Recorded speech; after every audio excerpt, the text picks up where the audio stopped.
berat perjuangan memperoleh kemerdekaan.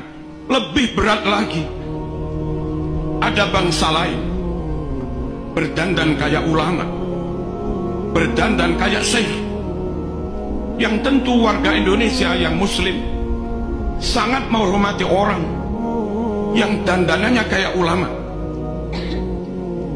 Satu sisi melihat zahir dandanan kayak begitu, mereka harus menghormati, seperti Hadratus Syekh Mbah Hasyim Asy'ari. Tahu mereka anteknya Belanda, tahu mereka dilantik oleh Belanda, mereka di SK oleh Helmina, Ratu Belanda,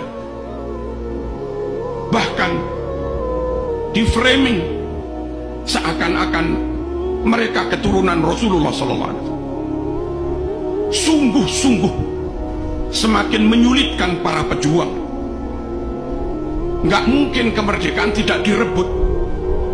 Kalau sekedar menghadapi Belanda, karuan kafir gampang, Mas.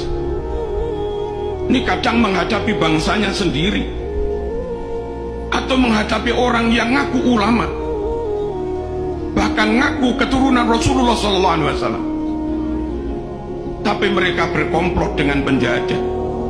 Alhamdulillah, ulama kita Hadratus Syekh Mbah Hasyim Asy'ari tegas, musuh tetap musuh, musuh tetap musuh, apapun penampilannya, apapun kedoknya, tetap kenceng, tidak tolah-toleh, tidak ragu, tentu dengan penuh bijaksana dan arif. Mereka tetap berjuang merebut kemerdekaan, meskipun kadang yang dihadapi orang yang penampilannya kayak ulama, meskipun kadang yang dihadapi orang yang penampilannya bangsanya sendiri. Alhamdulillah, dengan kekompakan, kekokohan niat, dan tentu persatuan, doa, hizib, tirakat, dan rahmat Allah Subhanahu wa ta'ala, akhirnya Indonesia bisa merebut kemerdekaan. Allahumma shalli ala sayyidina Muhammad. Gerakan-gerakan ideologi yang itu bersumber dari asing, pusatnya di asing, dikontrol oleh asing, lalu kau biarkan mengobok-obok umat Islam yang ada di Indonesia. Ketahuilah, Syiah asing, Wahabi asing, Ikhwanul Muslimin asing, gerakan Hizbut Tahrir asing, Islam Ahmadiyah asing, pusatnya di luar negeri, sebagian di London, dikontrol dari luar negeri. Radikalisme asing, liberalisme juga asing.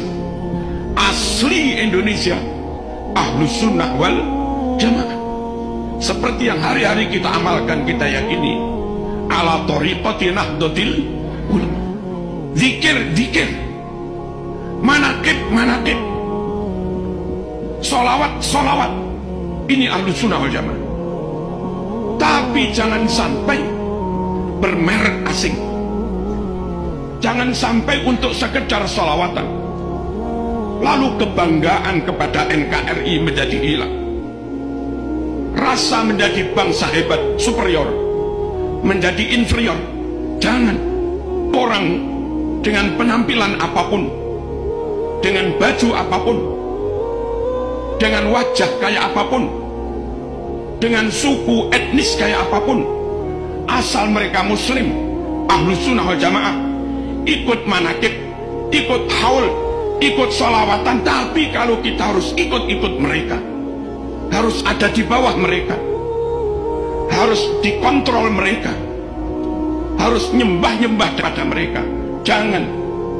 Ulama kita lebih alim, Ahlus Sunnah wal Jamaah kita lebih clear, fikih Syafi'i, akidah Asy'ari Maturidi, thariqah Imam Junaid al-Baghdadi, Abil Hasan Asy-Syadzili, Syekh Abdul Qadir al-Jilani, Al-Imam al-Ghazali. Jangan gampang dikit-dikit ikut, apalagi sampai akhirnya mereka mengatakan Indonesia ini milik wali-wali yang datang dari suatu wilayah. Bukan. Mbah-mbah mereka bukan pejuang. Pejuang itu Bung Karno, Bung Hatta. Pejuang itu Cuk Nyadin. Pejuang itu Haji Agus Salim. Pejuang itu Mbah Wahab Hasbullah. Pejuang itu Diponegoro, bukan yang lain-lain.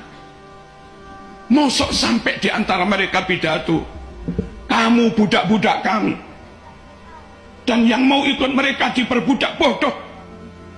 Nggak menghargai kemerdekaan yang diperjuangkan ulama dengan darah dan nyawa. Kita berdamai dengan siapapun, kita berta'awun, berkolaborasi, kerjasama dengan siapapun.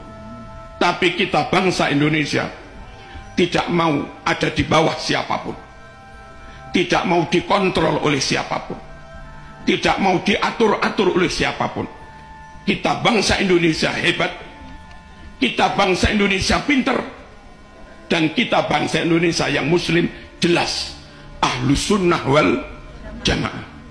Kalau dulu Indonesia harus belajar bahasa Arab ke Timur Tengah, hari ini di UIN Malang S2, S3 kadang ada Pak mahasiswa dari Arab ambil bahasa Arab di Malang. Artinya mereka tahu bahwa balaghah ada di Indonesia, mantek ada di Indonesia, ma'ani bayan batik ada di Indonesia, ulumul Quran ada di Indonesia, tarawat lughawiyah, filologi ada di Indonesia. Hebat Indonesia. Jangan mau nyembah-nyembah orang lain.